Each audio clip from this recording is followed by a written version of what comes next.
നിശാന്ത്. ഞാൻ നേരത്തെ ചോദിച്ചിരുന്നു, രണ്ടാം തവണയും ചോദിക്കണോടൊന്നും വിചാരിക്കരുത്. കാരണം എന്താണെന്ന് വെച്ചാൽ മുസ്ലിം സഹോദരങ്ങൾക്ക് ഇതിനെക്കുറിച്ച് വീണ്ടും അറിയാൻ അവസരങ്ങൾ ഉണ്ടായെന്ന് വരും. എന്നാൽ ബാക്കിയുള്ള മതസ്ഥർക്ക് അതിനുള്ള അവസരങ്ങൾ കുറയാണ് ചാൻസ്. അത് കാരണം കൊണ്ടാണ് രണ്ടാം തവണയും ചോദിക്കുന്നത്. നേരത്തെ പറഞ്ഞ ആ മാനവികതയും ഇസ്ലാമികതയും അത് രണ്ടും തമ്മിലുള്ള വ്യത്യാസം ഒന്ന് പറയാവൂ? മാനവികത എന്ന് നേരത്തെ പറഞ്ഞു, അതുപോലെ തന്നെ ഇസ്ലാമികത എന്നും പറഞ്ഞു. അത് രണ്ടും തമ്മിലുള്ള ശരിയായ വ്യത്യാസം എന്താണെന്നൊന്നും ഒരു... മാനവികതയും ഇസ്ലാമികതയും തമ്മിലുള്ള വ്യത്യാസമാണ് സുഹൃത്ത് പ്രശാന്ത് ചോദിച്ചിട്ടുള്ളത്. പക്ഷെ അതിനോട് എനിക്ക് സൂചിപ്പിക്കാനുള്ളത്, അദ്ദേഹത്തിന്റെ ഈ അറിയാനുള്ള, ചോദിക്കാനുള്ള, മനസ്സിലാക്കാനുള്ള അദ്ദേഹത്തിന്റെ ഈ ത്വരയെ ഞാൻ ഏറെ വിലമതിക്കുകയും ഏറെ പ്രശംസിക്കുകയും ചെയ്യാണ്. കാരണം ഈ പ്രായത്തിൽ തീർച്ചയായും സാധാരണ നമ്മുടെ നാട്ടിലൊന്നുള്ള തലമുറകൾക്കില്ലാത്ത രൂപത്തിൽ ഇത്തരം കാര്യങ്ങൾ പഠിക്കാനും മനസ്സിലാക്കാനുള്ള അദ്ദേഹത്തിന്റെ ത്വര തീർച്ചയായും ആശംസിക്കപ്പെടേണ്ടതാണ്, പ്രശംസിക്കപ്പെടേണ്ടതാണ്. അതിന് അദ്ദേഹം സന്നദ്ധമാകണം തുടർ പഠനത്തിന് എന്നാണ് എനിക്ക് അഭ്യർത്ഥിക്കാനുള്ളത്. ഇസ്ലാമിനെ കുറിച്ച് കൂടുതൽ പഠിക്കാൻ അദ്ദേഹത്തിന് ഇതേപോലുള്ള അവസരങ്ങൾ ഉപയോഗപ്പെടുത്തുകയോ അല്ലെങ്കിൽ നിച്ച് ഓഫ് ട്രൂത്തുമായി ബന്ധപ്പെടുകയോ ചെയ്യാവുന്നതാണ്. എറണാകുളത്താണ് നിച്ച് ഓഫ് ട്രൂത്തിന്റെ ഓഫീസ്. നിങ്ങൾ അത് പ്രത്യേകം അഭ്യർത്ഥിക്കുകയാണ്. കാരണം അദ്ദേഹത്തെ പോലുള്ള ആളുകൾക്ക് ഈ പ്രായത്തിൽ അത്തരമൊരു ത്വര ഉണ്ടാകുക എന്നത് വലിയൊരു കാര്യമാണ് എന്നുള്ളത്. ഇസ്ലാമികത അല്ലെങ്കിൽ അതേപോലെ തന്നെ മാനവികത, ഇവ തമ്മിലുള്ള വ്യത്യാസവും ബന്ധവുമാണ് ചോദിച്ചിട്ടുള്ളത്. മാനവികത എന്ന പദം ഏറെ തെറ്റിദ്ധരിക്കപ്പെടുകയും വ്യഭിചരിക്കപ്പെടുകയും ചെയ്ത പദം. നേരത്തെ ഇവിടെ വിഷയാവതരണത്തിൽ സൂചിപ്പിച്ചു, 1970കളിൽ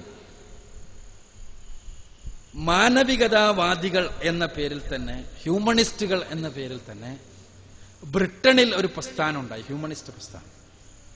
1960കളിൽ ഉണ്ടായിട്ടുണ്ട്, 70കളിൽ സജീവമായി. അവർ പറഞ്ഞത്, ഞങ്ങൾ ജനിക്കുന്നത് സ്വതന്ത്രരായി, മനുഷ്യർ ജനിക്കുന്നത് സ്വതന്ത്രരായി, ജീവിക്കാനും സ്വതന്ത്രരായി ജീവിക്കാനും അനുവദിക്കണം. ഓരോരുത്തരും അവനവനിഷ്ടമുള്ള ധാർമ്മികതയും അവനവനിഷ്ടമുള്ള നിയമങ്ങളും അനുസരിക്കട്ടെ. അല്ലാതെ മറ്റാരെങ്കിലും അവനിൽ അടിച്ചേൽപ്പിക്കാൻ, നിയമങ്ങൾ അടിച്ചേൽപ്പിക്കാൻ സന്നദ്ധമാകരുത്. ഇതായിരുന്നു അവരുടെ വാദം. ഹ്യൂമണിസ്റ്റുകൾ ലണ്ടനിന്റെ തെരുവീതികളിലൂടെ 1970കളിൽ പ്രകടനങ്ങൾ നടത്തി. എന്തിനായിരുന്നു പ്രകടനം? അന്ന് ബ്രിട്ടനിലെ നിയമമനുസരിച്ച് സ്വവർഗരതി അവിടെ നിരോധിക്കപ്പെട്ടിരുന്നു. സൊഡോമി, ലെസ്ബിയനിസം അത് അനുവദിക്കണം. എന്തുകൊണ്ടെന്നാൽ വ്യക്തിയുടെ സ്വാതന്ത്ര്യമാണ് അങ്ങനെയുള്ള എന്ത് സ്വീകരിക്കണം എന്ന് തീരുമാനിക്കുവാൻ ഉള്ളത്. അതുകൊണ്ട് തന്നെ അത് അനുവദിക്കണം എന്ന് പറഞ്ഞിട്ടാണ് ഏറ്റവും അധികം ഹ്യൂമണിസ്റ്റുകൾ ബ്രിട്ടനിലെ രാഷ്ട്രീയത്തിൽ ഇടപെടാൻ തുടങ്ങിയത്. ഞാൻ പറയുന്നത്, ആ മാനവികതാവാദികൾ എന്ന് പറഞ്ഞവർ അന്ന് പറഞ്ഞ ഈ നിയമമുണ്ടല്ലോ, സ്വാതന്ത്ര്യം, ആ സ്വാതന്ത്ര്യം എവിടെയാണ് പോയെത്തിയത് നമ്മളുടെ ജീവിതത്തിൽ തന്നെ നമ്മൾ അറിഞ്ഞു. ഇന്ന് അത്തരം ആളുകൾക്ക് പോലും ആ വാദമില്ല. ഇന്നിപ്പോ കേരളത്തിലെല്ലാം പുതിയ വാദങ്ങളുമായിട്ട് സ്വവർഗ വിവാഹം അനുവദിക്കണം എന്ന വാദങ്ങളുമായി ചില പ്രസ്ഥാനങ്ങളും സംഘടനകളും രംഗത്തുണ്ട്. പക്ഷേ എയ്ഡ്സിനെ പോലെയുള്ള ഭീകരമായ മഹാമാരികൾ അവരെ തുറച്ചു നോക്കുന്നുണ്ട്. അല്ല, എയ്ഡ്സ് എങ്ങനെ വന്നു? ജീവികൾക്കിടയിൽ ഇത്തരം പ്രശ്നമൊന്നുമില്ല, അല്ലെ? കുടുംബമില്ല, വിവാഹമില്ല, നിക്കാഹില്ല, പൂജ, പിന്നെ അമ്പലമില്ല, പള്ളിയില്ല. അവിടെയൊക്കെ പോയിട്ട് ആരെങ്കിലും ഒരു കല്യാണം കഴിച്ചു കൊടുക്കേണ്ട ആവശ്യമില്ല.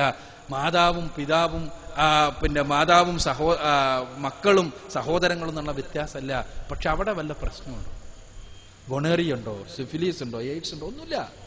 എന്തേ കാരണം? മനുഷ്യന്റെ മാത്രം ആണോ? മനുഷ്യന് വ്യത്യാസം ഉണ്ട് എന്നുള്ളത് തന്നെ അല്ലെ? ഇപ്പൊ ഞാൻ പറഞ്ഞു വരുന്നത്, ഈ മാനവികത അനുവദിക്കപ്പെടേണ്ടതാണോ എന്നതാണ് പ്രശ്നം.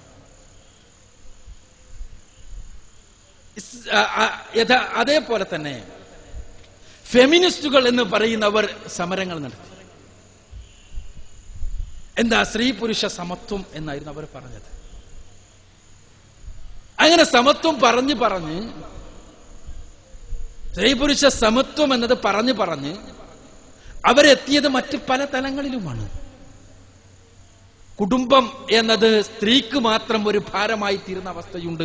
അതുകൊണ്ട് തന്നെ കുടുംബ സംവിധാനങ്ങൾ പൊളിക്കണം. ഇപ്പൊ ഇന്ന് കേരളത്തിലെല്ലാം നമ്മുടെ മാതൃഭൂമി ആഴ്ചപ്പതിപ്പിനെ പോലെയുള്ള സാംസ്കാരിക മാഗസിനുകൾ 1960കളിലും 70കളിലും യൂറോപ്പ് കടിച്ചു ചമച്ച് തുപ്പിയ ആശയങ്ങൾ കേരളത്തിൽ പ്രാവർത്തികമാക്കാൻ വേണ്ടി ശ്രമിച്ചുകൊണ്ടിരിക്കുക. കുടുംബ സംവിധാനം സ്ത്രീക്കെതിരാ, അതുകൊണ്ട് അത് തകർക്കപ്പെടണം. മക്കളെ പോറ്റുക അത് പെണ്ണിന്റെ ഉത്തരവാദിത്വമൊന്നുമല്ല. എന്താ, ആണും ഇതേ മക്കളെ ഉണ്ടാക്കുക എന്നുള്ള പ്രവർത്തനത്തിന് ആണും തുല്യ പങ്കാളിയാണല്ലോ, അതുകൊണ്ട് പോറ്റൽ അവരും കൂടി ഏറ്റെടുക്കട്ടെ. ഇത് പക്ഷേ എവിടെ എത്തി നമ്മൾ മനസ്സിലാക്കണം.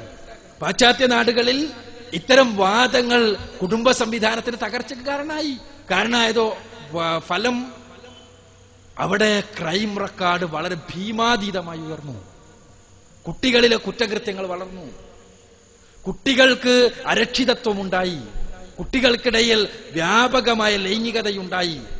കുട്ടികൾ പാവക്കുട്ടികൾ പിടിക്കുന്ന കുട്ടികൾ പോലും ഗർഭിണികളാകുന്ന അവസ്ഥാവിശേഷമുണ്ടായി. അതിനവർ ലൈംഗിക വിദ്യാഭ്യാസം കൊണ്ടുവന്നു. എന്താ ലൈംഗിക വിദ്യാഭ്യാസം? എങ്ങനെ ഉറ ഉപയോഗിക്കാമെന്നത് ലൈംഗിക വിദ്യാഭ്യാസം. അതാണ് ഇന്ന് കേരളത്തിൽ നടപ്പാക്കാൻ വേണ്ടി മറ്റു ശ്രമിക്കുന്നത്. വേറെ വിഷയം. അതെ, ലൈംഗിക വിദ്യാഭ്യാസം എന്ന് പറഞ്ഞിട്ട് കൊണ്ടുപോകാനാ ഞാൻ പറയുന്നത്.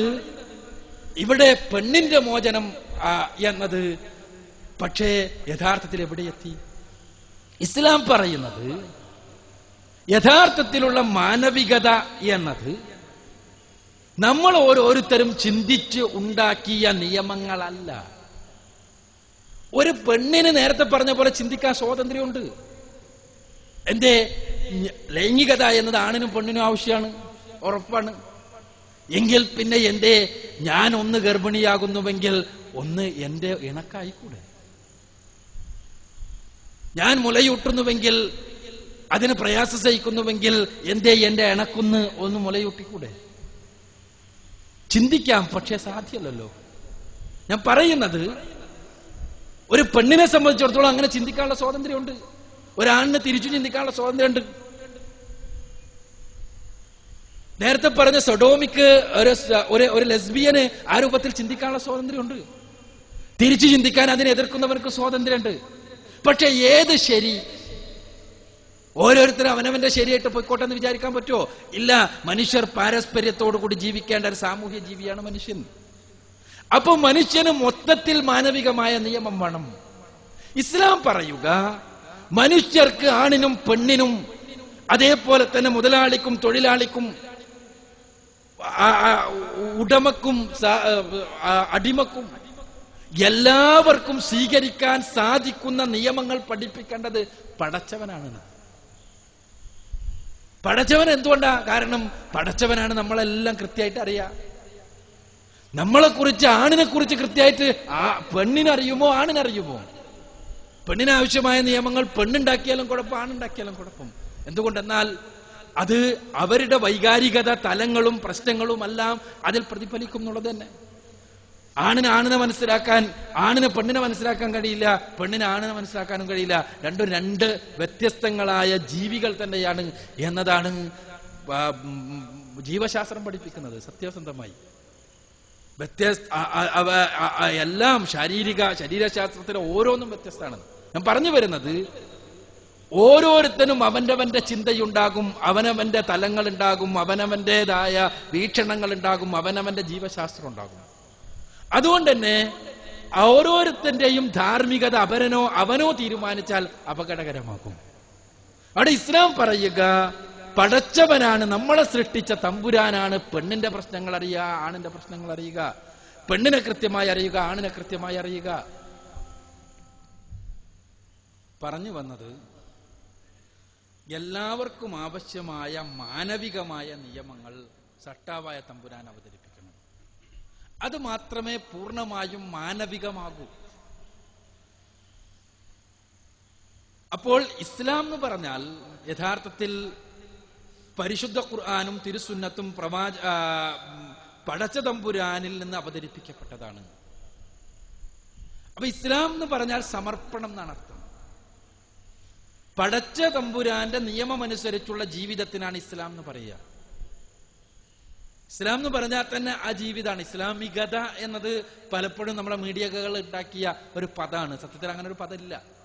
ഇസ്ലാം എന്ന് പറഞ്ഞാൽ തന്നെ പടച്ചോന്റെ നിയമനിർദ്ദേശങ്ങൾ അനുസരിച്ചുള്ള ജീവിതമാണ്. ഇസ്ലാം അനുസരിച്ചുള്ള ജീവിതം എന്ന് പിന്നീട് പറയേണ്ട ആവശ്യമില്ല എന്നർത്ഥം. ഇസ്ലാമികത എന്ന് പറയുമ്പോൾ അതാണല്ലോ ഉദ്ദേശിക്കുന്നത്. അപ്പോ യഥാർത്ഥത്തിൽ ഇസ്ലാം എന്ന് പറഞ്ഞാൽ സട്ടാബായ തമ്പുരാന്റെ നിയമനിർദ്ദേശങ്ങൾ പ്രകാരമുള്ള ജീവിതമാണ്. ഇസ്ലാമിന്റെ വീക്ഷണത്തിൽ അതാണ് മാനവികത. എന്തുകൊണ്ടെന്നാൽ പടച്ചവന് മാത്രമേ മനുഷ്യർക്ക് കൃത്യമായുള്ള മാർഗദർശനം നൽകാൻ പറ്റൂ. ആ പടച്ചവന്റെ നിയമങ്ങളാകട്ടെ എല്ലാ മനുഷ്യരെയും ഒരേപോലെ പരിഗണിക്കുന്നതാകും. ഒരിക്കലും അനീതിയോ അക്രമമോ ആ നിയമങ്ങളിൽ ഉണ്ടാവില്ല. മനുഷ്യർ നിയമം ഉണ്ടാക്കിയാൽ അത് അപകടകരമാകും എന്നുള്ളതിന് സമകാലിക സംഭവങ്ങൾ തന്നെ സാക്ഷിയാണ്. ചുരുക്കത്തിൽ ഇസ്ലാമിന്റെ വീക്ഷണത്തിൽ ഇസ്ലാം തന്നെയാണ് മാനവികത എന്നുള്ളതാണ് സൂചിപ്പിക്കുന്നത്.